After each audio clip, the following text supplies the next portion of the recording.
विश्वं दर्पणदृश्यमाननगरी तुल्यन्निजान्तर्गतं पश्यन्नात्मनि मायया बहिर्बोद्धूतं यथा निद्रया यस्साक्षात् कुरुते प्रबोधसमये स्वात्मानमेवाद्वयं तस्मै श्रीगुरुमूर्तये नमः इदं श्रीदक्षिणामूर्तये बीजस्यान्तरिवाङ्कुरो जगदिदं प्राङ्निर्विकल्पं पुनः मायाकल्पितदेशकालकलना वैचित्रचित्रीकृतं मायावीव विजृम्भयत्यपि महायोगी वयस्वेच्छया तस्मै श्रीगुरुमूर्तये नमः इदं श्रीदक्षिणामूर्तये तस्मै श्रीगुरुमूर्तये नमः इदं श्रीदक्षिणामूर्तये।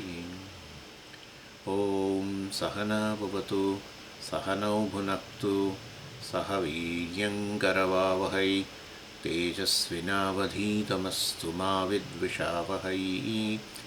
ॐ शान्तिः शान्तिः शान्तिः। सदाशिवसमारम्भां शङ्कराचार्यमध्यमाम् अस्मदाचार्यपर्यन्तां वन्दे गुरुपरम्पराम्। ઓમ. એટલે આ 13મો અધ્યાય પંચદશીનો, એમાં આપણે 13મો શ્લોક જોઈ રહ્યા હતા.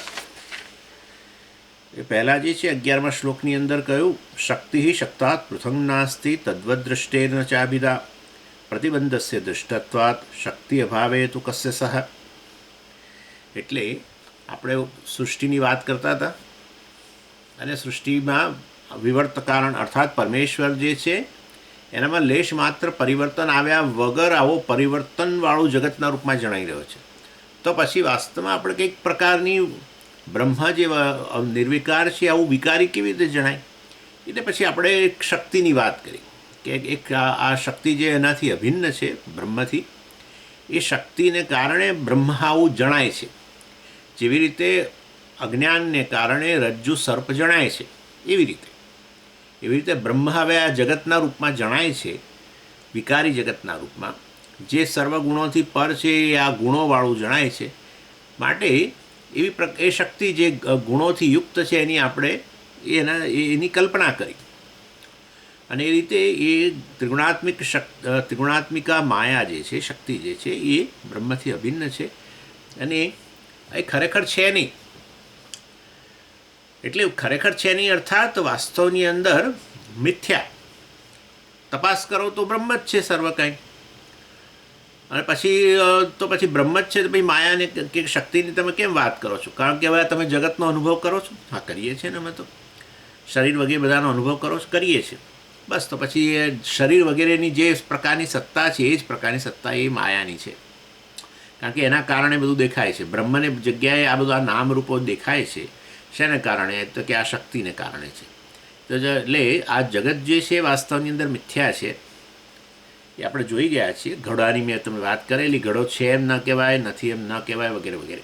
એવી રીતે આ નામરૂપાત્મક જગત છે જે અનેક પ્રકારના પ્રયોજનવાળું જણાય છે, પરંતુ વાસ્તવમાં છે એવું પણ ન કહી શકાય, નથી એમ પણ ન કહી શકાય. એવું આ જગત જે છે એ જ વાસ્તવમાં આ શક્તિને કારણે જણાય છે. અને એ શક્તિ તો પછી જેવું આ જગત છે એવી જ એ શક્તિ. એ શક્તિ મિથ્યા છે. મિથ્યા અર્થાત એ બ્રહ્મથી અભિન્ન છે એમ પણ ન કહેવાય, નથી એમ પણ ન કહેવાય. અને એવી આ શક્તિને કારણે આ બ્રહ્મા આવું તદ્દન ઉલટું દેખાય છે. અજ્ઞાનને કારણે, આવરણ શક્તિને કારણે, ચાલો વધારે સારું, એ અજ્ઞાનની બે શક્તિ ને, આવરણ અને વિક્ષેપ. આવરણ શક્તિને કારણે જેમ રજ્જુ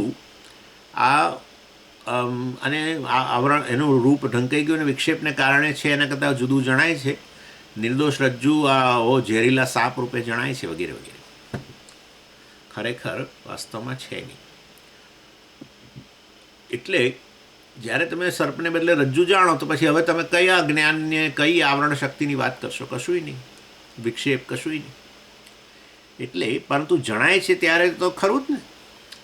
જણાયો એટલે તો ખરી જ ને. હા, ખરી. પણ પાછું તમે રજ્જુને જાણી લીધી તો હવે ક્યાં ગઈ અજ્ઞાન કે આવરણ શક્તિ, એટલે કે આવરણ અને વિક્ષેપ શક્તિ હવે ક્યાં ગઈ? તો કે નથી. બસ આવું. એટલે છે એમ પણ ન કહેવાય, નથી એમ પણ ન કહેવાય. એવું જ છે આ. જગત તે આવું જ છે, માટે એ જગત જેને કારણે જણાય છે એ શક્તિ એવી જ છે. એટલે અને આ પરમેશ્વરની શક્તિને કારણે વાસ્તવમાં એ પરમેશ્વર રહીને બ્રહ્મ રહીને જ આ રીતે જગતના રૂપમાં જણાય છે. એટલે તો અત્યારે આપણે બ્રહ્મને હું બ્રહ્મ છું એ જાણવાનો પ્રયત્ન કરી શકીએ, માટે બ્રહ્મ ઉપલબ્ધ છે.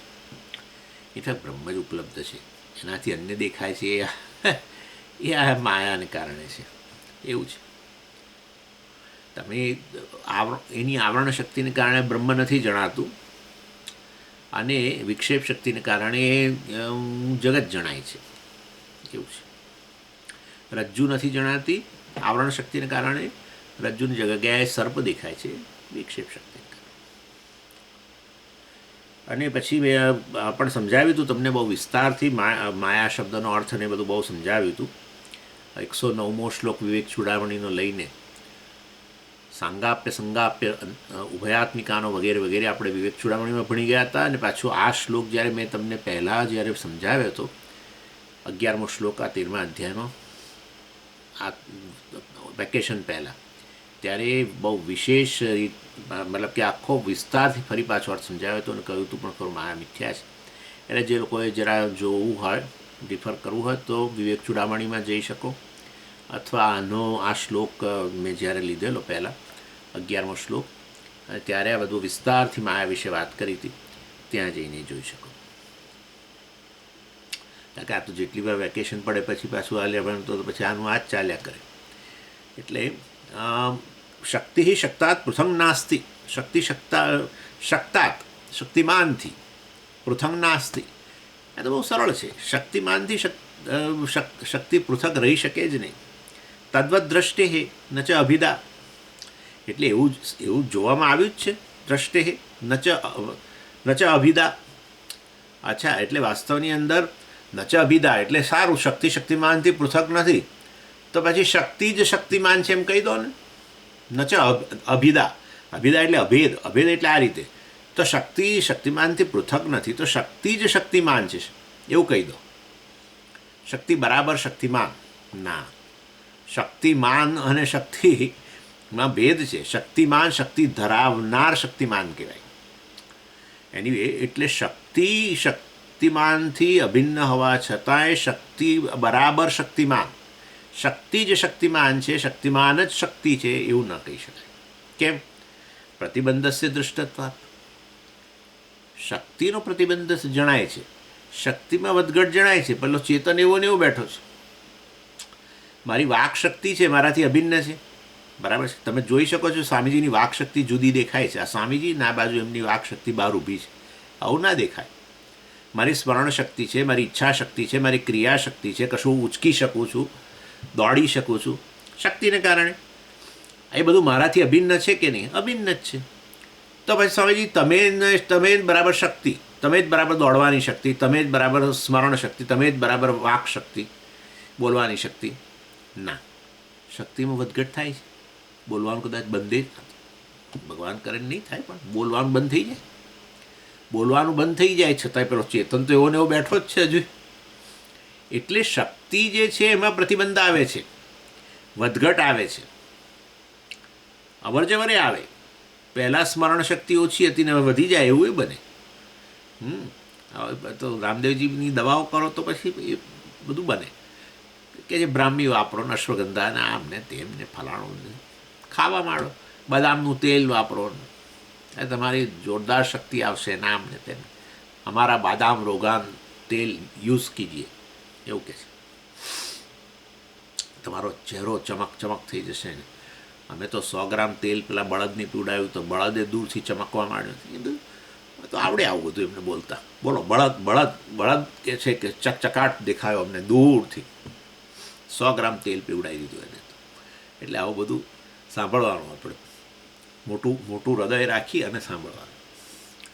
એટલે કહેવાનો આશય એવો છે કે શક્તિ જે છે એમાં વધઘટ થાય છે.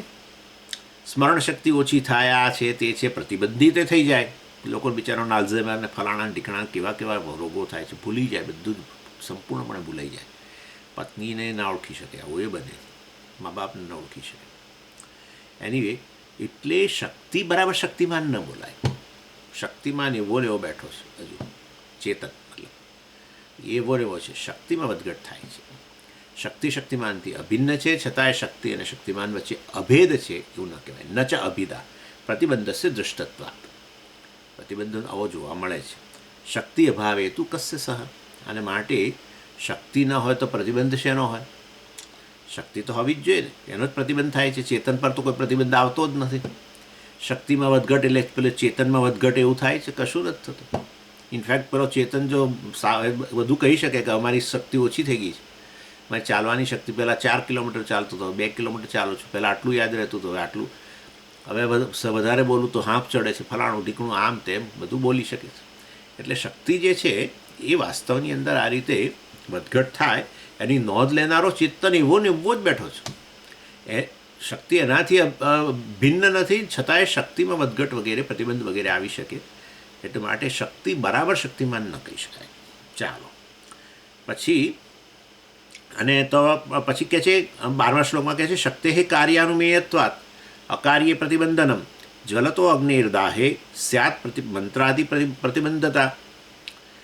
તમે કહો છો શક્તિ છે, શક્તિમાનથી અભિન્ન એવી શક્તિ છે, શક્તિ શક્તિમાનથી જુદી નથી, તો તમે શક્તિને તો તમે જોતા નથી.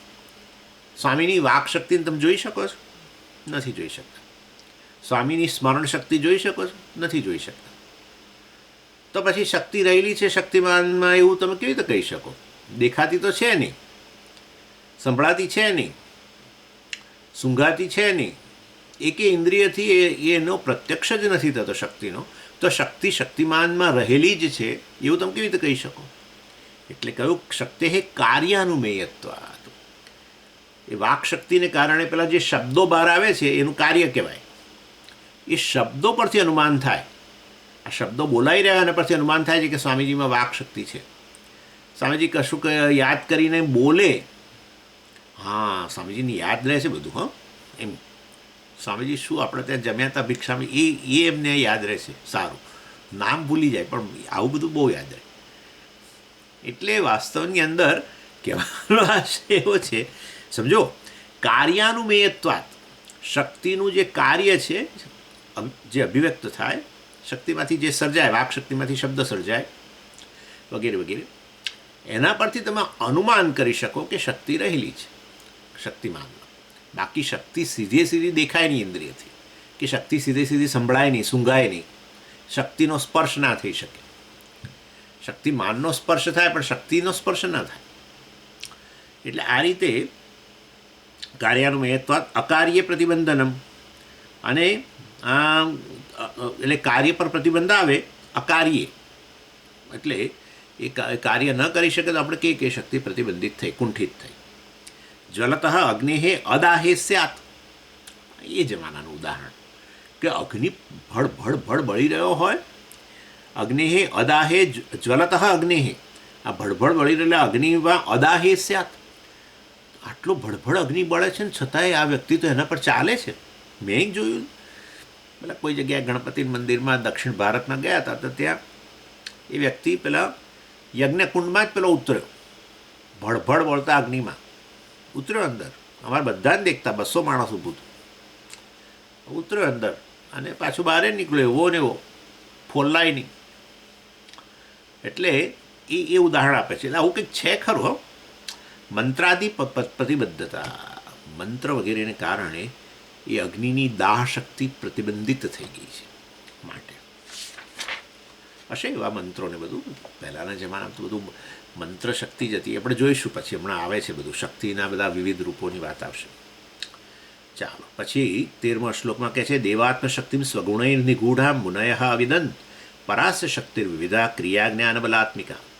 એટલે દેવાત્મશક્તિ, ઈશ્વરની આ જે શક્તિ છે, સ્વગુણૈ નિગૂઢામ, આ બધું શ્વેતાશ્વતર ઉપનિષદમાં એ બધું આપણે જોઈ ગયા. એના એ વાસ્તવની અંદર એ ચાલો, એટલે 13મો શ્લોક હું જવા દઉં છું, કારણ કે આ તો બધું કેટલું ચાલ્યા જ કરશે. પછી 14મો શ્લોક જે છે, ઇતિ વેદ વચ પ્રાહ વસિષ્ઠશ્ચ તથા અબ્રવીત સર્વશક્તિ પરમ બ્રહ્મ નિત્યમા પૂર્ણમ અદ્વયમ યથોલ્લસતી શક્ત્યાસૌ પ્રકાશમધિગચ્છતિ. એટલે શ્રુતિના બધા ઉદાહરણ તો આ શ્વેતાશ્વતર શ્રુતિનું ઉદાહરણ હતું. દેવાત્મશક્તિ સગુણય નિગુઢામ એક્સેટ્રા એક્સેટ્રા એ શ્વેતાશ્વતર ઉપનિષદમાં છે. એ મેં તમને સમજાવ્યું છે ગઈ વખતે. અને અસ્ય પરાશક્તિ વિવિધા, આ જે છે પરમાત્માની આ પરાશક્તિ, પરમાત્માની શક્તિ પરાશક્તિ કહેવાય, એ વિવિધ છે. અને પરાશક્તિ એટલા માટે કહીએ છીએ કે ચડિયાતી. આપણા બધાની જે શક્તિ છે એ તો અલ્પ અલ્પ, પરમાત્માની શક્તિથી તો આ જગત બને, અને પરમાત્માની શક્તિથી જ બધું ચાલે છે. ઇનફેક્ટ કેવું ચાલે છે જગતમાં, કેવી શક્તિથી ચાલે છે, કલ્પના બહારનું છે, કલ્પના જ ના આવે. એટલા માટે આ ભગવાનની શક્તિ, માયા શક્તિ તો બહુ ચડિયાતી છે, શ્રેષ્ઠ છે. અનંત કોટી બ્રહ્માંડો ઉત્પન્ન થાય છે એમાંથી, તો વિચાર કરો. એનીવે, એટલે એ શ્રુતિનું ઉદાહરણ હતું શક્તિ માટે, કે ભાઈ શક્તિની વાત ક્યાં કરેલી છે શ્રુતિમાં, વેદમાં કરેલી છે, તો કે હા છે ને. શ્વેતાશ્વતર ઉપનિષદની અંદરનું ઉદાહરણ આપે. પછી હવે સ્મૃતિનું ઉદાહરણ આપે છે કે સ્મૃતિમાં શક્તિની વાત કરેલી છે. અને એમાં યોગ વાસિષ્ઠની વાત કરે છે.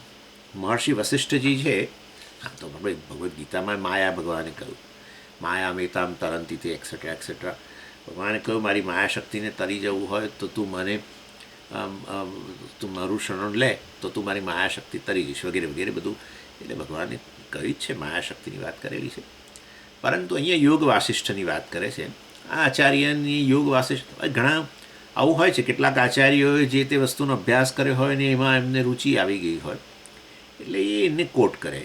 એટલે એવું નહીં કે યોગ વાસિષ્ઠમાં જ માયાની વાત કરીશ, આપણા બીજા બધા કશે વાત નથી કરી, એવું કશું નથી.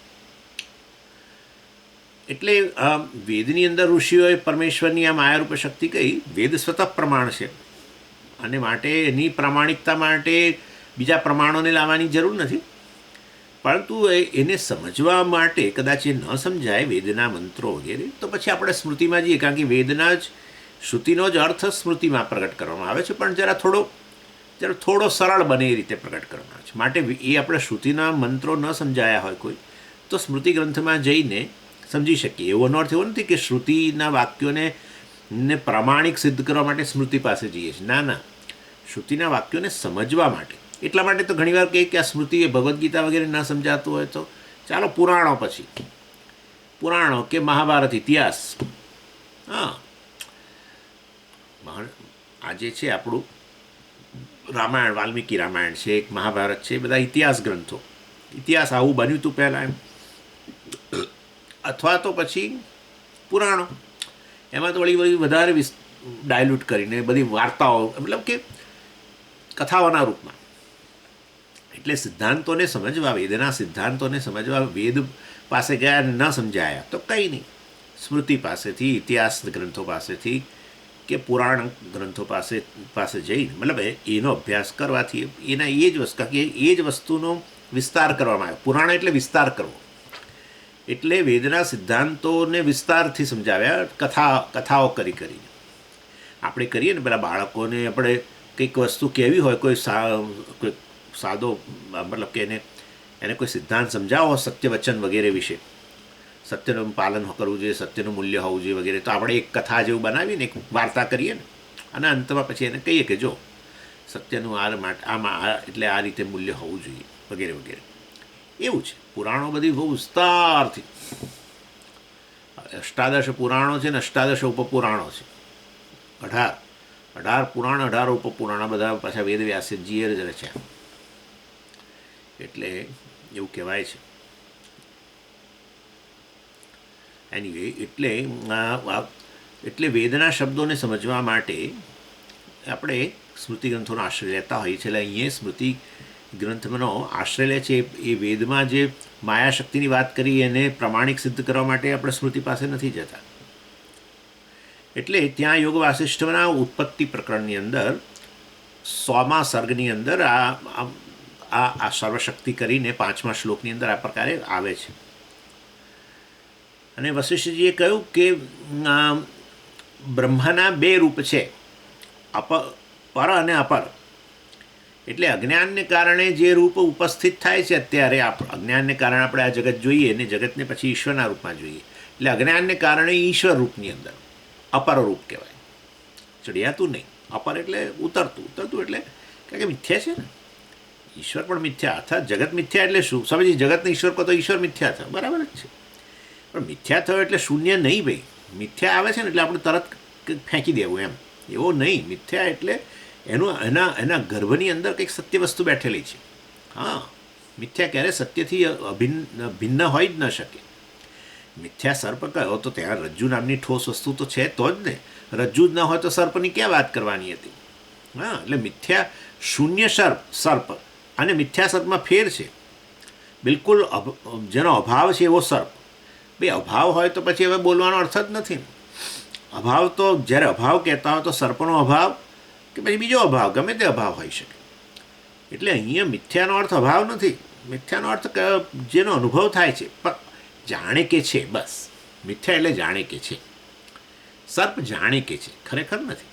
અને શૂન્યય નથી, અભાવે નથી. અનુભવ થઈ રહ્યો છે પણ અનુભવ થાય છે માટે સાચ રહેલો છે એવું એ નથી એમ. એટલે છે ને નથીની વચ્ચેનું આવે, ભાવ અને અભાવની વચ્ચે આવ્યા, સત અને અસતની વચ્ચે આવે એ રીતે. એનીવે, એટલે એ રીતે આ જે જગત જે જણાઈ રહ્યું છે, જેને આપણે મિથ્યા કહીએ છીએ, એ જગત ખરેખર ઈશ્વરની જ અભિવ્યક્તિ હોય. અભિન્ન નિમિત્ત ઉપાદાન કારણ. તો પછી જગત ઈશ્વર હોય તો સ્વામીજી જગત મિથ્યા, ઈશ્વર મિથ્યા, બરાબર છે. એટલે બ્રહ્મનું આ અપર રૂપ કહેવાય, ઈશ્વરના રૂપના. મિથ્યા અપર એટલે ઉતરતું, એટલે કે મિથ્યા રૂપ. પરંતુ એમાં જ તપાસ કરો, અહીંયા તપાસ કરો કે ત્યાં તપાસ કરો, જીવની અંદર તપાસ કરો. જીવ એ જગતનો જ ભાગ, મતલબ જીવને જગત બંનેની ઉત્પત્તિ એટલે જીવની અભિવ્યક્તિ થઈ. પરમાત્માએ શરીર વગેરે ઉત્પન્ન કરીને દાખલ થયો એની અંદર, એને જીવ કહેવાય. સમજ્યા? એની અંદર અભિવ્યક્ત થયો એટલે જીવ થઈ જાય. અભિવ્યક્ત થયો પરંતુ અજ્ઞાનને કારણે પછી આ શરીર મન બુદ્ધિને જ અહમ કહેવા લાગ્યો ને. અભિવ્યક્ત થયો એટલું તો નહીં જ. અભિવ્યક્ત થઈને પછી જે માધ્યમમાં અભિવ્યક્ત થયો એને જ અહમ કહેવા લાગ્યો. એનું જ નામ તો અહંકાર. અંતઃકરણમાં અભિવ્યક્ત થયો અને અંતઃકરણને જ અહમ કહેવું, તો એનું જ નામ તો અહંકાર.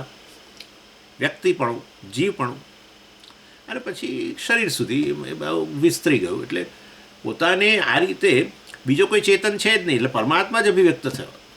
પરમાત્મા એટલે પછી એટલા માટે શાસ્ત્રની અંદર આવે કે આ પરમાત્માએ ડાઈવ, આ બધું સર્જન કરીને ડાઈવમાંની અંદર આ શરીર, મન, બુદ્ધિ બધાનું સર્જન કરીને પછી ખરું કે આ બધા સર્જાયા ખરા, પણ હું અંદર પ્રવેશીશ નહીં તો પછી આ બધાનો અર્થ શું?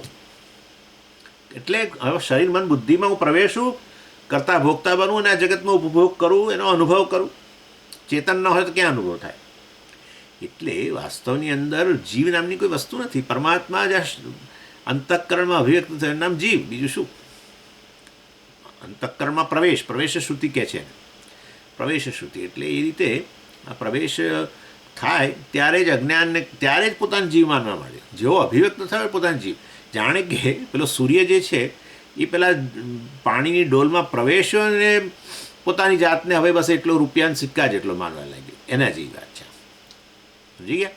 જ્યાં પ્રતિબિંબિત થયો ત્યાં જ પોતાને એટલો જ માનવા લાગ્યો, પ્રતિબિંબ જેટલો જ. એનીવે, એટલે એટલે એ રીતે બ્રહ્માના બે રૂપ, પર અને અપર. અપર રૂપ એટલે આ ઈશ્વર રૂપ. અને વાસ્તવની અંદર, અને એ ઈશ્વરને જ્યારે ત્યારે ઠીક જાણી લો એનું વિશ્લેષણ કરીને કે એ તો બ્રહ્મ જ છે અને એ મારાથી અભિન્ન જ છે, અર્થાત આત્મા જ બ્રહ્મ છે વગેરે, અથવા હું ને ઈશ્વર એક જ છે વાસ્તવમાં, ત્યારે એ પરમ બ્રહ્મ. એટલે બ્રહ્મને ઈશ્વર નામની બે વસ્તુ નથી. અજ્ઞાનને કારણે બ્રહ્મ કે માયાને કારણે, ચાલો માયાને કારણે બ્રહ્મ, માયાને કારણે જગત જણાય છે, પણ જગત ઈશ્વર છે એટલે કે માયાને કારણે ઈશ્વર જણાય છે, અપર રૂપ જણાય છે. એટલે માયાને કારણે બ્રહ્મ ઈશ્વરના રૂપમાં જણાય, અને માયાનો પડદો હટી જાય એટલે કે અજ્ઞાનનો પડદો હટી જાય તો આપણે કહીએ એ પરમ બ્રહ્મ છે. અસ્થિ ભાતિ પ્રિયમ અથવા અસ્મિ ભામી પ્રિયમ, એક જ બ્રહ્મ, પણ જાણે કે માયાનું ઘૂંઘટ ઓઢીને એ આ અપર રૂપે, ઈશ્વર રૂપે દેખાય, અને એ ઘૂંઘટ હટી જાય તો જાણે બ્રહ્મ રૂપે. અને એ બ્રહ્મ કેવું છે? સર્વશક્તિ. એટલે હવે સમજી જાઓ, માયાના ઘૂંઘટવાળું સર્વશક્તિ. બ્રહ્મની કોઈ શક્તિ એ નહીં ને કશું નહીં. બ્રહ્મ વળી, પરંતુ બ્રહ્મ શક્તિઓવાળું એમ. એ તો પછી હવે આ શક્તિનો સર્વશક્તિવાળું એટલે કે માયાવાળું, એટલે ઘૂંઘટવાળું ઈશ્વર. એટલે બ્રહ્મ બધી વાસ્તવમાં આવી બધી શક્તિવાળું છે.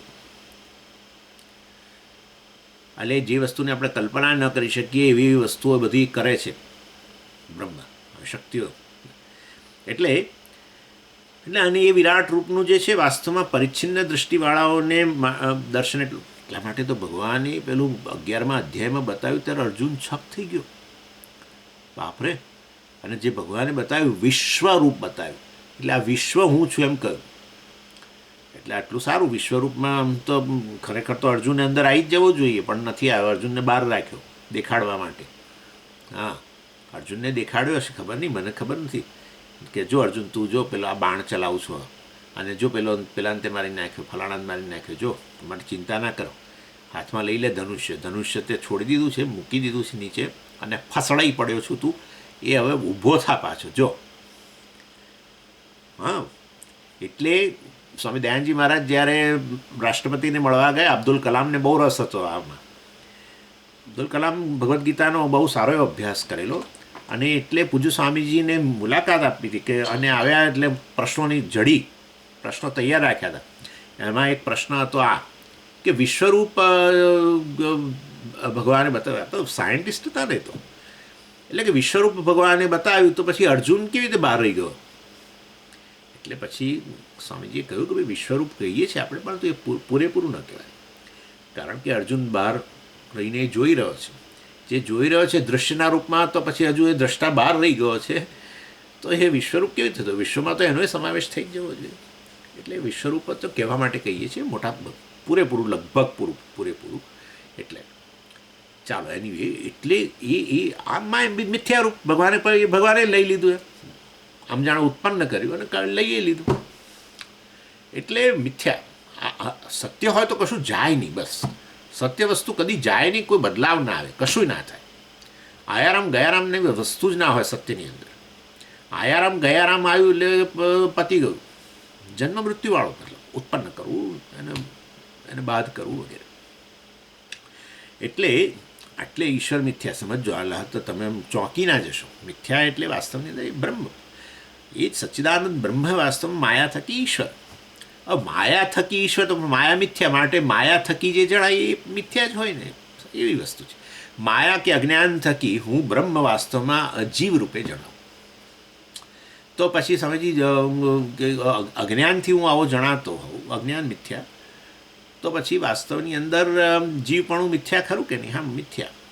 એટલા માટે તો જાણી શકીએ છીએ હું બ્રહ્મ છું. જો જીવ સત્ય હોય, હું જીવ છું એ સત્ય હોય, તો પછી હવે જવાનો પ્રશ્ન જ નથી. જીવપણું તો કદી બાદ થવાનો પ્રશ્ન જ નથી. તો હું બ્રહ્મ છું કદી જણાવવાનું જ નથી, તો પછી આ ભણવાનું છે એના માટે.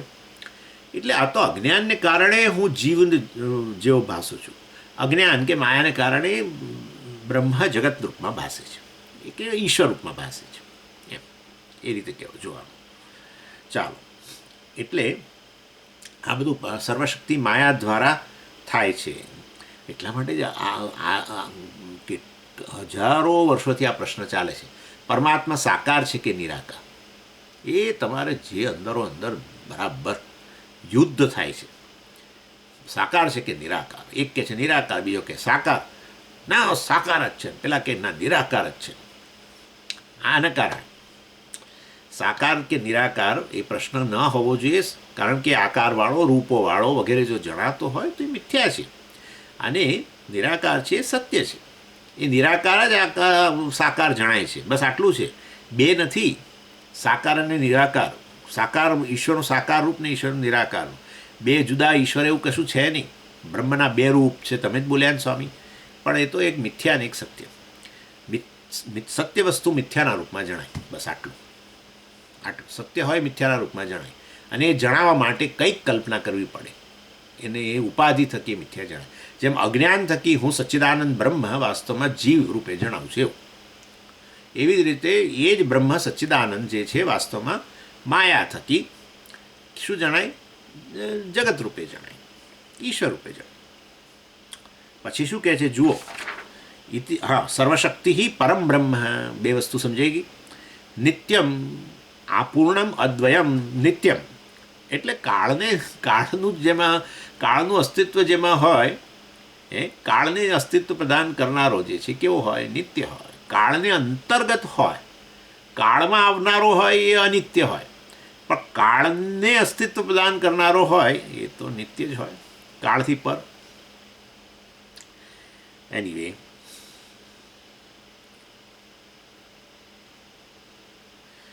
અને આપણા મનની અંદર આ દેશ કાળ ને કાર્યકારણ ભાવ ને આ બધા પ્રકારના એના વિષયક એના વિષયક જે પ્રશ્નો હોય, એટલે કોઈ પણ મન જે છે ને કોઈ પણ વસ્તુને સમજવાનો જ્યારે પ્રયત્ન કરતું હોય છે ને ત્યારે આ પ્રશ્નોનું સમાધાન કરતું હોય છે. ક્યાં, ક્યારે, કોણ, અને એનું કારણ શું, વગેરે વગેરે. આવું બધું સમજીએ એટલે મન બધું જે તે વસ્તુ સમજતી થાય. એટલે આ 3 આધારથી જ આપણું મન વિચારતું હોય છે. કયા 3 આધાર? દેશ કાળ અને આ કાર્યકારણ ભાવ. આ 3 આધારોને આધારે જ આપણે બધી વસ્તુને સમજતા હોઈએ છીએ. એટલે જે વસ્તુ દેશ કાળ અને કાર્યકારણ ભાવથી પર હોય એને આપણા મનથી એને જાણી ન શકાય. મનથી જાણી ન શકાય એટલે મનથી એનું વિષયીકરણ ન થઈ શકે, એમ મારું કહેવાનું છે. મનથી ન જાણી શકાય એટલે સમજી તો પછી હવે આ બ્રહ્મને જાણવા માટે અમે શું લઈ આવીએ? મન નથી. એટલે કહેવાનો આશય એને મન દ્વારા એનું વિષયીકરણ ન થઈ શકે, માટે નિત્ય છે. મનનો વિષય હોય ને અનિત્ય હોય. જે વસ્તુ જાણી તમે પછી મનમાંથી નીકળી જાય એટલે અજ્ઞાન ના આવે, પરંતુ એ સ્મૃતિમાં રહે, એ જુદી વસ્તુ છે. સ્મૃતિમાંથી પણ એ જતું રહે એટલે ભૂલાઈ જાય, એવું બધું બને. અર્થાત મનથી જેનું વિષયીકરણ થઈ શકે છે એ આ વસ્તુઓ છે: દેશ, કાળ અને કાર્યકારણ ભાવ. એટલે કે જગત કાર્યકારણ ભાવવાળું છે. આપણે નાનામાં નાની વસ્તુમાં કારણ શોધીએ. કોઈ કે વ્યક્તિ ખાલી આજે એનો મૂળ ન હોય તો આપણે એનું કારણ શોધવાનો પ્રયત્ન કરીએ. આપણે મન ત્યારે જ એને ગ્રહણ કરી શકે જ્યારે એનું કારણ શોધે તો. કોઈ પણ વસ્તુનું આપણે કારણ શોધતા રહીએ હંમેશા.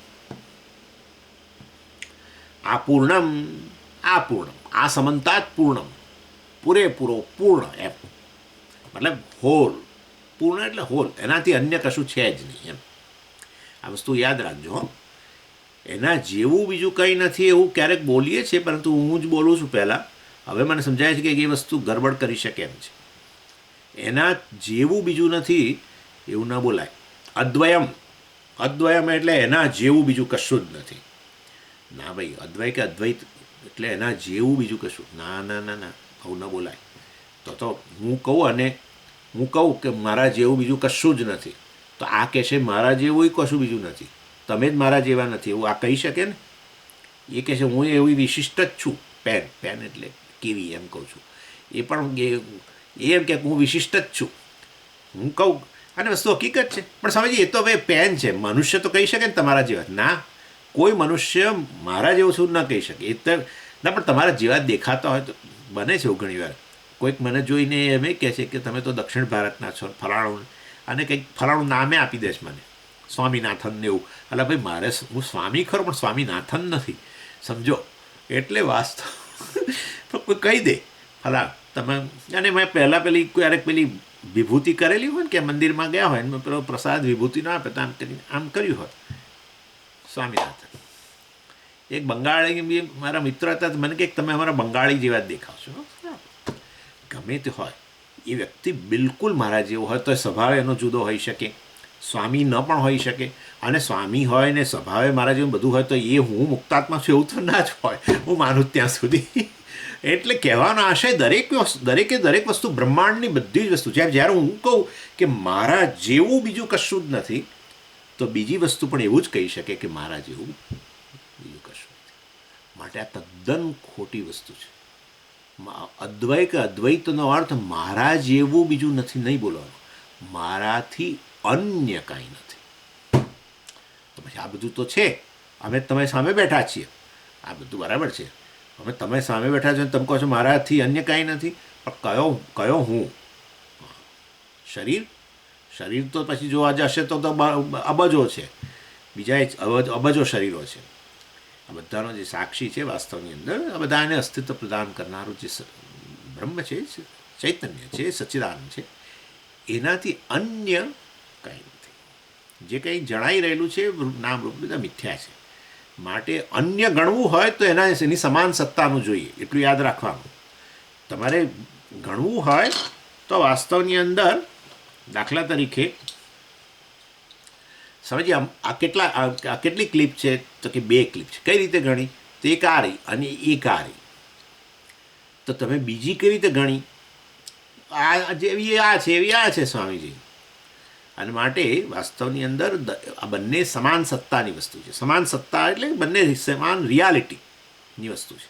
ત્યારે તમે એમાં ગણતરી કરી શકો 1, 2, 3 વગેરે જે પણ પુસ્તકો હોય બધા 1, 2, 3 એમ ગણી શકો બધાને તમે સમાન સત્તાની. પરંતુ હું અને બાલવાટિકામાં મૂકેલા પેલા મિરર હાઉસમાં મૂકેલા બધા 10 મિરર, હું વચ્ચે બેસું, તે બધા 10 મુક્ત આત્મા દેખાય તો 10 ને 11 મુક્ત આત્મા આવે સમજી. ના, એ વાત જવા દો, સમજી ગયા? એ વાત જવા દો.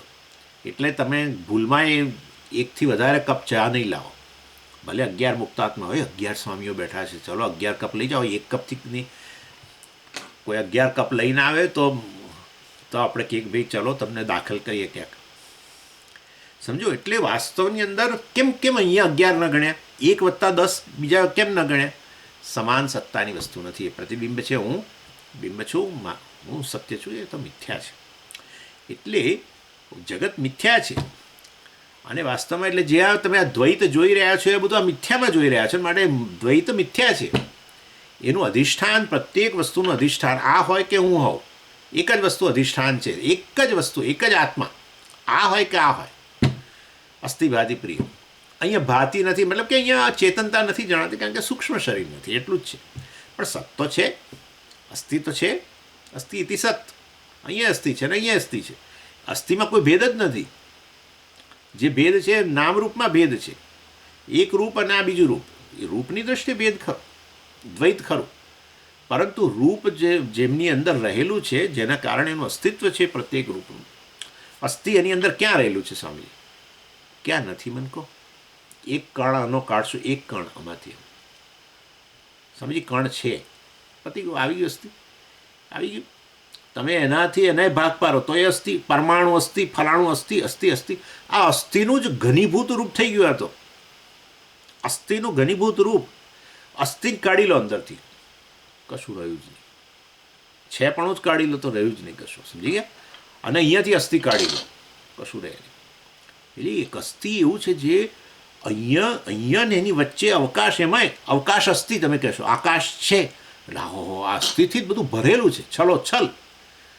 હા, માટે કેવું છે? અસ્થિ અનંત છે, આનંદ છે, પૂર્ણ છે. મતલબ ચાલો, એટલે આ પૂર્ણમ અદ્વયમ અને બધા ભેદોથી રહિત છે, બધા ને આવો આ માયાને થકી એને સર્વશક્તિ કહેવામાં આવે છે.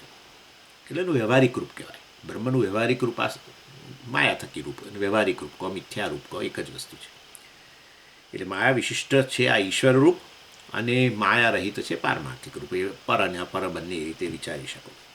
પરંતુ હવે આ શક્તિઓની વાત કરીએ છીએ એટલે તમારે માયા શક્તિ વાળું બ્રહ્મ એટલે કે અપર અથવા તો ઈશ્વર ગણવું જોઈએ. અને એ કહે છે માયા શક્તિ દ્વારા જ વાસ્તવની અંદર બોલો બ્રહ્મમાં, માયા શક્તિ દ્વારા બ્રહ્મમાં ઉલ્લાસ આવે છે. જુઓ તમે શ્લોકમાં જુઓ, યયા ઉલ્લસતી શક્ત્યા, શક્ત્યા ઉલ્લસતી, અસૌ શક્ત્યા યયા ઉલ્લસતી પ્રકાશમ અધિગચ્છતિ, યયા શક્ત્યા અસૌ ઉલ્લસતી. આ જે શક્તિને કારણે અસૌ આ બ્રહ્મ વાસ્તવની અંદર ઉલ્લસતી, ઉલ્લાસ આવ્યો છે એનામાં. બોલો, ઉલ્લાસ એટલે શું? ઉલ્લાસ એટલે ઉલ્લાસ, ઉમંગ. હે, બ્રહ્મમાં ઉમંગ આવે જેવી રીતે. એટલે કહે છે કે જેવી રીતે આ સમુદ્રની લહેરો જે છે એ છે પાણી જ, પરંતુ એ આમ સમુદ્રથી અલગ દેખાય ખરી, અને પછી પેલા ચંદ્રમા, પૂર્ણ ચંદ્રમાને જુએ ને એમ એ લહેરોમાં ઉલ્લાસ આવે, ઊંચી ઉઠે જાય. એવી રીતે માયાશક્તિથી આ જે છે બ્રહ્મ જે માયાશક્તિથી યુક્ત છે, માયાશક્તિ એનાથી અભિન્ન છે. એ વાસ્તવમાં એ માયાશક્તિથી જે આ જીવ અને જગત જણાઈ રહેલા છે એ માયાશક્તિનો ઉલ્લાસ છે. જે માયાશક્તિ બ્રહ્મથી અભિન્ન છે, અભિન્ન રહીને જ એ માયાશક્તિમાં જાણે ઉલ્લાસ આવે છે. તરંગ જળથી અભિન્ન રહીને જ તરંગની અંદર પેલા પૂર્ણ ચંદ્રમાને જોઈને ઉલ્લાસ આવે છે. ખ્યાલ આવી ગયો? એ રીતે ઉલ્લાસ આવો એટલે શું? બધા નામરૂપો પ્રગટ થવા. માયામાં ઉલ્લાસ આવો અર્થાત બધું પ્રગટ થવું. એટલે માયાશક્તિનો ઉલ્લાસ છે, વિલાસ છે, એવું પણ કહેવામાં આવે છે ક્યારેક. વિલાસ કહો, ઉલ્લાસ કહો. અને વિલાસને જોઈને કે ઉલ્લાસને જોઈને, નામરૂપને જોઈને, જગતને જોઈને કે આ જીવને જોઈને આપણે જરૂર કહી શકીએ કે શક્તિ પ્રગટ થઈ છે. કઈ શક્તિ? પરમેશ્વરની શક્તિ. કઈ શક્તિ? માયા શક્તિ. જરા થકી એને આપણે ઈશ્વર કહીએ છીએ. અને મહાપ્રલયની અંદર પરમાત્માની આ શક્તિનો અનંત શક્તિ જે છે એનો આપણને અનંત શક્તિ કેમ કહો છો? કેટલા રૂપ છે, કેટલા પ્રકારની શક્તિ. હમણાં થોડાક તો ગણાવશે વશિષ્ઠજી રામચંદ્રજીને કહે છે કે આટલા આટલા જુઓ, આ બ્રહ્મની માયા શક્તિ આ શક્તિ રૂપે પ્રગટ થઈ, આ શક્તિ રૂપે પ્રગટ થઈ છે, આ શક્તિ રૂપે પ્રગટ થઈ છે એમ. એટલે આની અનંત શક્તિ છે. આપણે એક શબ્દ વાપરીએ, માયા. અને એ શક્તિ જ વાસ્તવમાં પ્રગટ થવું એનું નામ જગત. માયા જ પ્રગટ થઈ એમ કહી શકો. માયામાં રહેલી શક્તિ પ્રગટ થઈ સમજી ના, હું ના બોલશો ભૂલમાં બાપા. માયા જ શક્તિ છે, આપણે જાણીએ જ છે. હમણાં જ આવી ગયું શક્તિ શક્તિમાનથી પૃથક નથી. એટલે માયા બ્રહ્મથી પૃથક નથી, અભિન્ન છે એ પ્રકારે કહ્યું છે. માટે માયામાં શક્તિ આવું બધું ના બોલશો, ગૂંચવાડામાં ગૂંચવાડા ઊભા કરશો. માયા જ શક્તિરૂપ છે.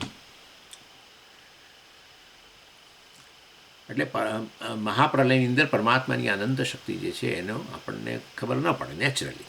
જેમ કે આપણે સૂઈ જઈએ છીએ તો અત્યારે જાગ્યા ત્યારે બધી શક્તિઓ પ્રગટ થઈ. બોલવાનું, વિચારવાનું, આ તે સ્મરણ, ફલાણું ઢીકણું, જોવાનું, સાંભળવાની આ બધી શક્તિ છે. દર્શન શક્તિ, શ્રવણ શક્તિ, આ બધું પ્રગટ થયું. સૂઈ જઈએ ત્યારે જાણ કશું છે જ નહીં. ખ્યાલ તમને? તો બધી શક્તિ ક્યાં સમજી ઉડી જાય. તો આપણે જેવા સૂઈએ એની સાથે શક્તિ ઉડી જાય અને પાછી બીજે દિવસે સવારે આવીને બેસી જાય અંદર. ના ના ના, પ્રગટ થાય શક્તિ, ઉલ્લાસ શક્તિનો. અને પ્રલય કાળે, અહીંયા સુષુપ્તિ કાળે, લય કાળે આ બધી શક્તિ આપણામાં સુષુપ્ત અવસ્થામાં રહે. મારાથી તો અભિન્ન જ રહેવાની છે. અત્યારે એ મારી શક્તિ મારાથી અભિન્ન રહીને અનેક રૂપમાં પ્રગટ થાય. સ્મરણ શક્તિ, ફલાણી શક્તિ, ટીકણી શક્તિના રૂપમાં બધે પ્રગટ થાય. એનો ઉલ્લાસ કહેવાય. અને લય કાળે, સુષુપ્તિ કાળે બધી જાણે સુષુપ્ત થઈ જાય, અવ્યક્ત બની જાય. એટલે માયાનું નામ આપ્યું અવ્યક્ત ને અવ્યાકૃત ને વગેરે. ગઈકાલે મેં પણ તમને કહ્યું હતું. એટલે મહાપ્રલયમાં કોઈ શક્તિ પ્રગટ ન રહે. બસ સૃષ્ટિ થાય ત્યારે બધી શક્તિઓ પ્રગટ થાય.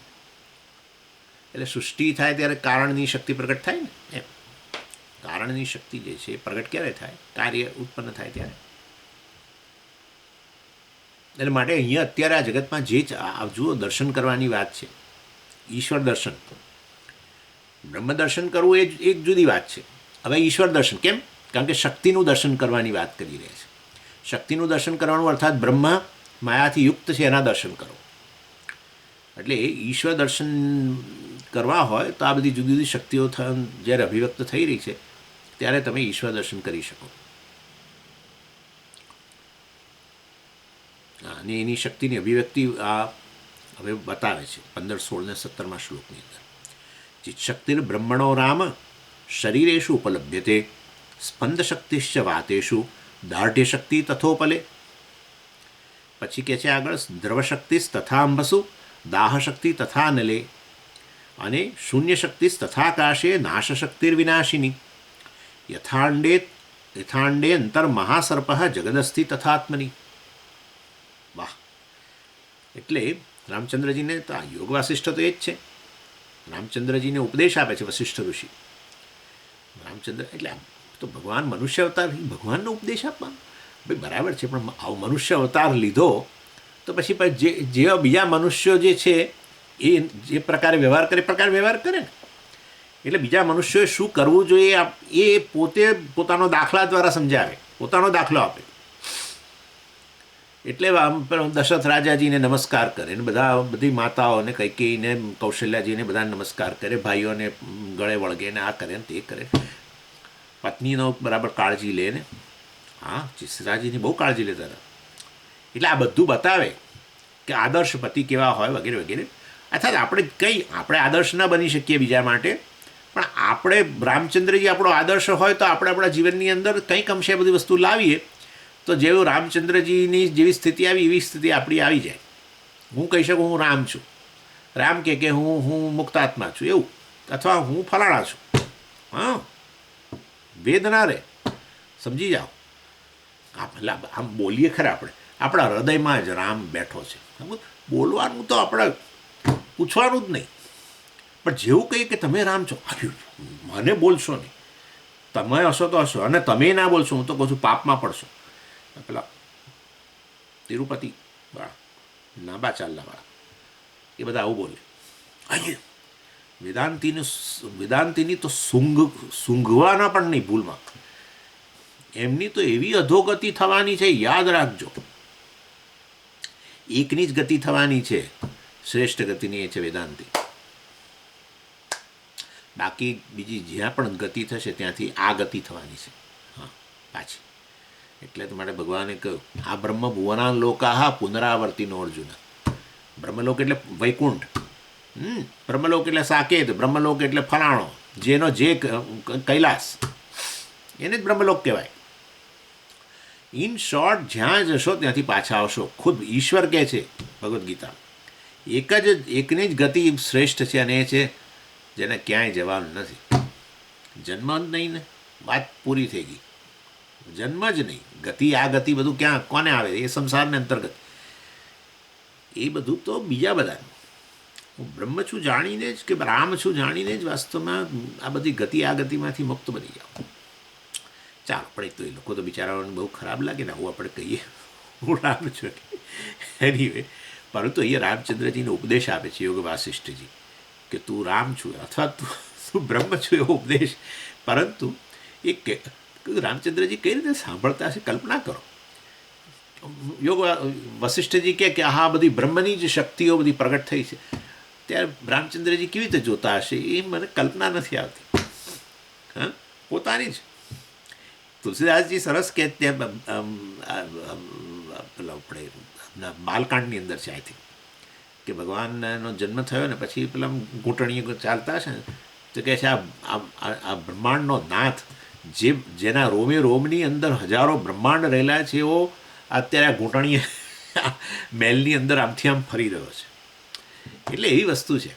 એટલે કહેવાનો આશય છે, બાલકાંડમાં બહુ સુંદર બધી એ પેલી શું જેને કે આપણે એ છે, એમાં બહુ સરસ એ જ્યારે ગાતા હોય છે આપણા પેલા વિનય બધા બહુ સુંદર લાગે. એનીવે, એટલે ચિત્તશક્તિ બ્રહ્મણો રામ શરીરેશુ ઉપલભ્યતે. ચાલો હવે શરૂ કરીએ. ચિત્તશક્તિ બ્રહ્મણ ચિત્તશક્તિ, બ્રહ્મની જ ચિત્તશક્તિ એટલે માયાશક્તિ જ.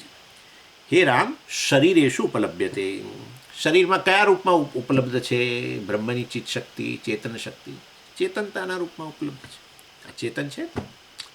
એટલે લોકાંતરમાં આમ આપણે બધાની અંદર આમ આપણને બીજી બધી વસ્તુઓનું જ્ઞાન, કોઈ વસ્તુનું જ્ઞાન આપણે પૂરેપૂરું ધરાવતા નથી, કે કોઈ વસ્તુ પર આપણું પૂરેપૂરું નિયંત્રણે નથી. પરંતુ ચેતન, બ્રહ્મચેતન છે, અને એની આ ચિત્તશક્તિ એટલે ચેતન શક્તિ એ અહીંયા શરીરમાં ઉપલબ્ધ છે, ચેતનતાના રૂપની અંદર. જાગ્રતમાં સ્થૂળ શરીરમાં, સ્વપ્નમાં સૂક્ષ્મ શરીરમાં આપણને ચેતનતા જોવા મળે છે. અને ચેતનતાનો વ્યવહારનો હેતુ વાસ્તવની અંદર બ્રહ્મની આ શક્તિ છે. એટલે કંઈ પણ વસ્તુ આપણે જાણી રહ્યા હોઈએ ને, તો પેલી ચેતનતા, ચિત્તશક્તિને કારણે. બરાબર છે. દાખલા તરીકે હાથી છે, એ કંઈક જંગલમાં ફરતો હોય ને બધું જાણતો હોય, મતલબ જે કંઈ નાનું મોટું જ્ઞાન એના અંતઃકરણ દ્વારા, તો એ જ આ ચિત્તશક્તિને કારણે. આપણે કશું જાણીએ તો આપણે પણ આ ચિત્તશક્તિને કારણે, કારણ કે અંતઃકરણ ઇન્દ્રિયો વગેરેમાં ચેતનતા વ્યાપી ગઈ, સ્થૂળ શરીરમાં ખરી, એના કારણે આપણે બધું જાણી શકીએ. એટલે જે જીવો છે એની અંદર આ ચેતનતા અભિવ્યક્ત થઈ છે, એ બ્રહ્મની ચિત્તશક્તિ છે, અને એના કારણે જ વસ્તુઓ આપણને બધી સમજાય છે. અને એ તમે જાણો છો કે આની અંદર એ ચિત્તશક્તિ નથી.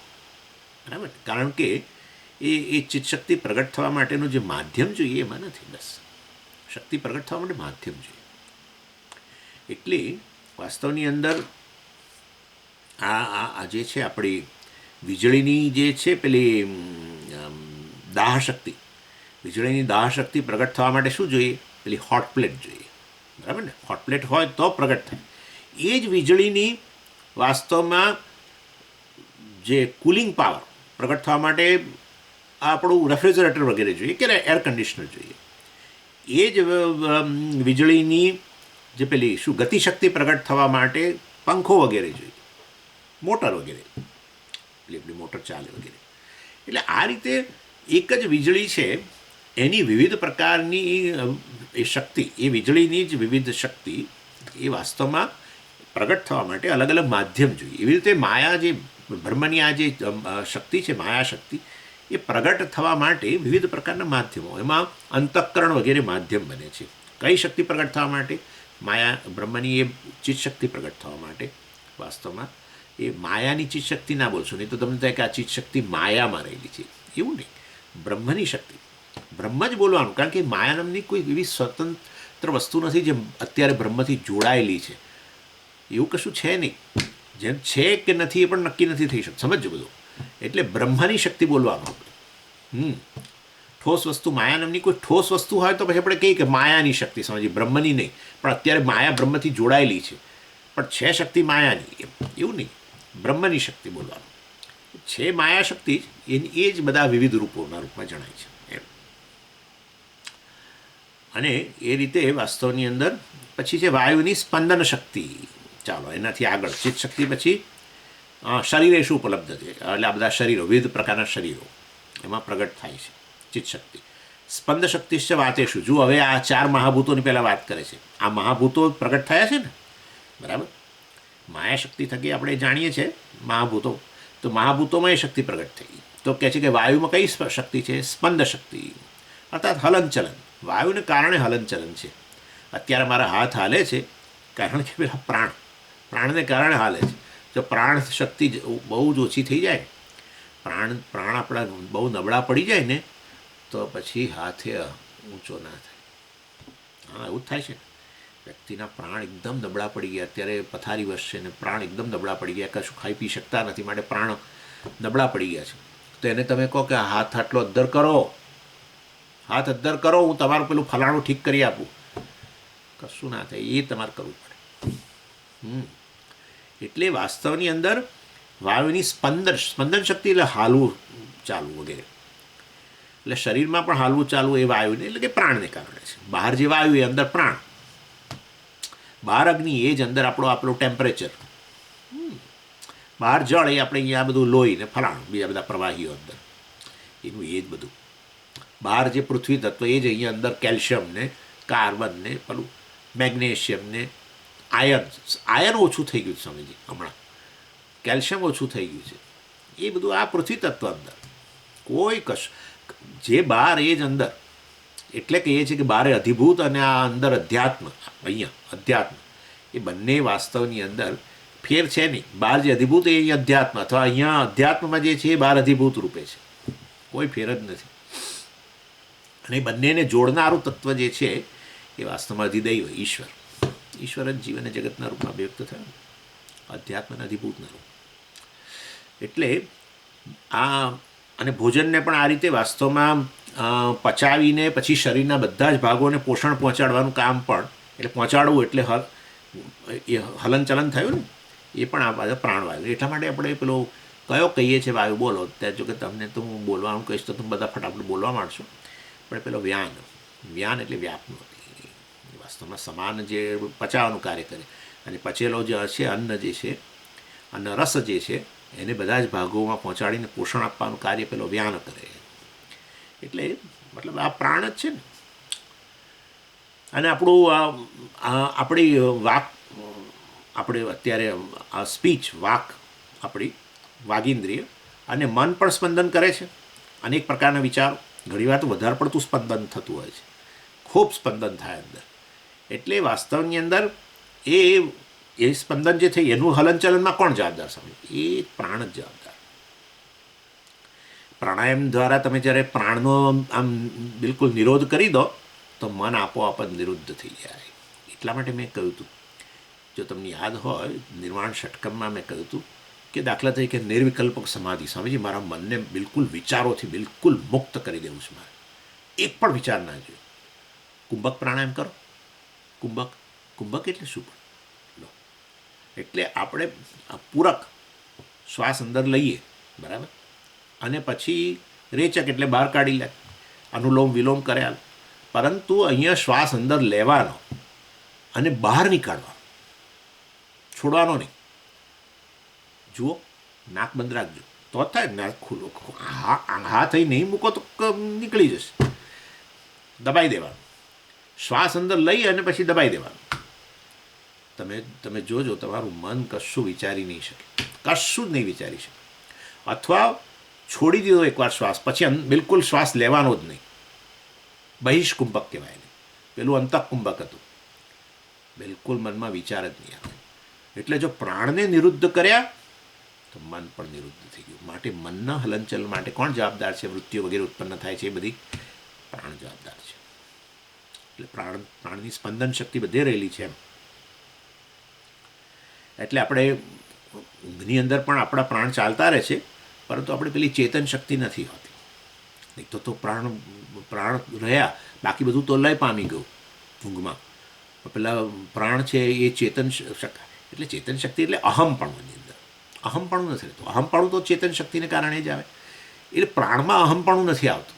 જાગો ત્યારે પછી આપણો અહમ એમાં સ્થાપિત કરીએ. હવે તો જેમ શરીરમાંય કરીએ છીએ અને ઇન્દ્રિયોમાંય કરીએ. એટલે હું જોઉં છું ને હું સાંભળું છું એમ કહીએ. એ રીતે આપણે હું ભૂખ્યો છું, તરસ્યો છું વગેરે કહીએ. એ બધું જાગીએ ત્યારે કહીએ, એટલે કે પ્રાણની અંદર અહમપણું સ્થાપિત કર્યું. પરંતુ અહમપણું જાણે બધેથી કાઢી લીધું આપણે. અહમપણું જાણે કે લય પામી ગયું. હજુ પ્રાણ તો ચાલે જ છે નેચરલી. ઊંઘમાં પ્રાણ તો ગયા જ નથી, નહીં તો મરણ થઈ ગયું. તો પ્રાણ ચાલતા હોય તો પણ ત્યારે કશે અહમપણું જણાતું નથી. મતલબ કે પ્રાણની અંદર અહમપણું પ્રગટ નથી થતું. આપણે જાગીએ ત્યારે વાસ્તવમાં પેલો અહંકાર પ્રાણમાં અહમપણું કરે. પ્રાણ પોતે સ્વતંત્ર રીતે અહમપણું ધરાતું નથી. કેટલાક લોકો છે ને, આવું એટલા માટે કહું છું, કેટલાક લોકો એવું માને છે કે આપણે જે આપણા પ્રાણ ચાલી રહ્યા છે ને, જીવન ચાલી રહ્યું છે ને, એ પ્રાણને કારણે જ ચેતન શક્તિ છે. સમજીએ, એ જતા રહે, પ્રાણ જતા રહે તો ક્યાં છે ચેતન? બતાવો, બોલો. આ જડ શરીર પડ્યું છે, પ્રાણ જતા રહે તો હવે ક્યાં છે? કોણ અહમ કે છે? માટે પ્રાણને કારણે જ અહમપણું છે. તો પ્રાણને કારણે અહમપણું હોય તો પ્રાણ હાજર હોય ને બાકી બધું ગેરહાજર હોય તો અહમ ચાલુ રહેવો જોઈએ, પણ નથી હોતું અહમપણું. એ તો વાસ્તવની અંદર અંતઃકરણની અંદર અહમપણું છે. અંતઃકરણને કારણે અહમપણું છે. અંતઃકરણ લય પામે એટલે અહમપણું જતું રહ્યું, ભલે પ્રાણ ચાલુ રહે. ખ્યાલ આવ્યો તમને? અહમપણું સ્થાપિત કરનાર અહમ છે, અહંકાર છે, ઈગો. અહમપણું સ્થાપિત કોણ કરે છે? અહમ કરોતી ઇતિ અહંકાર. એ જે બધું છે એમાં અહમપણું સ્થાપિત કરે છે અહંકાર. એ જ પરમાત્મા, અંતઃકરણ ઉપાધિવાળો પરમાત્મા જે છે, જેને અહંકાર કહેવાય, એ બધાની અંદર અહમપણું સ્થાપિત કરે છે, પ્રાણ નહીં. એટલે શરીર, મન, બુદ્ધિ, ઇન્દ્રિયો, કર્મેન્દ્રિયો, જ્ઞાનેન્દ્રિયો, પ્રાણ બધાની અંદર અહમપણું સ્થાપિત કરનારો પેલો ચેતન પરમાત્મા બ્રહ્મ જ, પણ ઉપાધિવાળો, અંતઃકરણ ઉપાધિવાળો, એ વાસ્તવમાં અહમપણું સ્થાપિત કરે છે. અને આ બધું લય પામી ગયું તો પછી છતાં પ્રાણ રહી ગયા તો પછી અહમપણું નથી રહેતું. મતલબ કે પ્રાણ પોતે અહમપણું ધરાવે છે. અહંકાર બીજું કશું નથી. સમજી, આ પ્રાણ જ છે. પ્રાણ જતા રહે તો અહમપણું નથી રહેતું. એમ કરીને લોકો આવું કહે. એટલે જીવન ચાલે છે ને સ્વામીજી, માટે અહમપણું છે, ચેતનતા છે. આ સમજો બરાબર. એટલે એનીવે, એટલે પ્રાણ વગર મન વૃત્તિ ન બનાવી શકે. વૃત્તિ બનાવવા માટે સ્પંદન શક્તિની જરૂર પડે, અને એ છે પ્રાણથી આવે. માટે વાયુમાં સ્પંદન શક્તિ. જો માયાની અનેક શક્તિ અથવા બ્રહ્મની અનેક શક્તિ, બ્રહ્મની માયા શક્તિ પણ આ અનેક રૂપોવાળી એમ, પર છે બ્રહ્મની શક્તિ વાસ્તવમાં, બ્રહ્મથી અભિન્ન. પરંતુ આ જીવ, બોલો, જીવ કહે છે મારી શક્તિ છે. પાચન શક્તિ કોની? મારી છે. સ્મરણ શક્તિ કોની? મારી છે. સ્મરણ શક્તિ તમારી તો બહુ સરસ સ્મરણ શક્તિ છે. સાચી વાત છે. મારે પહેલેથી જ મારી સ્મરણ શક્તિ બધા કહેતા હતા. પાછું બીજું લઈ આવે, બધા જ કહેતા હતા કે તમારી સ્મરણ શક્તિ બહુ સરસ છે. બસ આ પેલો ઈગો ખ્યાલ છે. બધું અહીંયા જે કંઈ છે એ બધું ઈશ્વરનું જ છે ને, બધું ઈશ્વરનું છે. પરંતુ પેલો અંતઃકરણથી યુક્ત બ્રહ્મ જે છે, જે જીવ કહી શકાય, એ જીવ બધા પરોમાં અહમપણું સ્થાપિત કરી દે, અથવા મારાપણું સ્થાપિત કરે. શરીરમાં અહમપણું અને શરીરમાં મારાપણું. મારું શરીર એમ કે, મારું શરીર, મારી ઇન્દ્રિયો, મારા પ્રાણ, મારું મન, મારી સ્મરણ શક્તિ, મારું જ્ઞાન, અને એવું મારું અજ્ઞાન. એ ખરું, બધું મારું. કશું મારું નથી, કશું મારું નથી. એક આટલું સર્જ્યું નથી તમે. બધું આપવામાં આવેલું છે, એક કે એક વસ્તુ આપવામાં આવેલી છે, અને એ આપવામાં આવેલી વસ્તુમાં જે શક્તિ છે એ જ આ માયા છે. ઈચ્છા શક્તિ, સ્મરણ શક્તિ, ફલાણી શક્તિ, સ્પંદન શક્તિ, જે ગણો તે, પાચન શક્તિ, બધી આ જ પરમેશ્વરની શક્તિ. આવું જાણીને અહંકારને જે ક્ષીણ બનાવે, અહંકારને દેડકાની જેમ ફૂલાવે નહીં, અહંકારને જે ક્ષીણ કરે નમભક્ત, ઈશ્વરને આવી રીતે દર્શન કરીને અહીંયા જ, બહાર તો નહીં સ્વામીજી, બહાર તો મને દર્શન નથી થતા, ભાઈ અહીંયા તો કર. અહીંયા જે છે બધું આપવામાં આવેલું છે, બહુ બુદ્ધિપૂર્વકનું છે ને આપવામાં આવેલું છે. એ દર્શન કરે કે આપવામાં આવેલું છે તો આપનારો અહીંયા જ બેઠો છે, કારણ કે આપનારોને અપાયેલી વસ્તુ જુદી છે જ નહીં.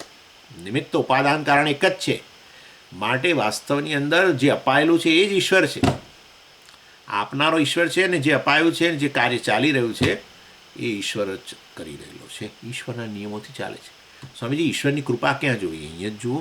શ્વાસ ચાલે છે, ચાલે છે. હૃદય લબડબ લબડબ લબડબ લબડબ લબડબ ચાલે છે, ચાલે છે.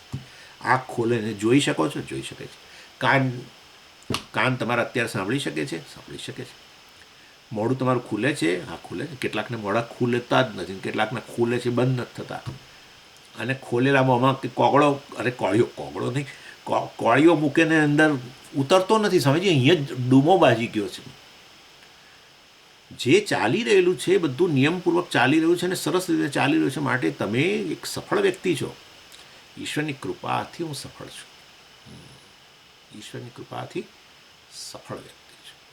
એટલે પરમેશ્વરની શક્તિના દર્શન કરતાં કરતાં વાસ્તવની અંદર એ બધા આવશે. હજુ આગળ પેલું આપણી પૃથ્વીની શક્તિ, ફરાણી વગેરે બધી ચર્ચા આવશે, એ આપણે જોઈશું. ઓમ પૂર્ણમદ પૂર્ણમિદમ પૂર્ણાત પૂર્ણમુદચ્યતે પૂર્ણસ્ય પૂર્ણમાદાય પૂર્ણમેવાવશિષ્યતે. ઓમ શાંતિ શાંતિ શાંતિ. હરિ ઓમ શ્રી ગુરુભ્યો નમઃ. હરિ ઓમ.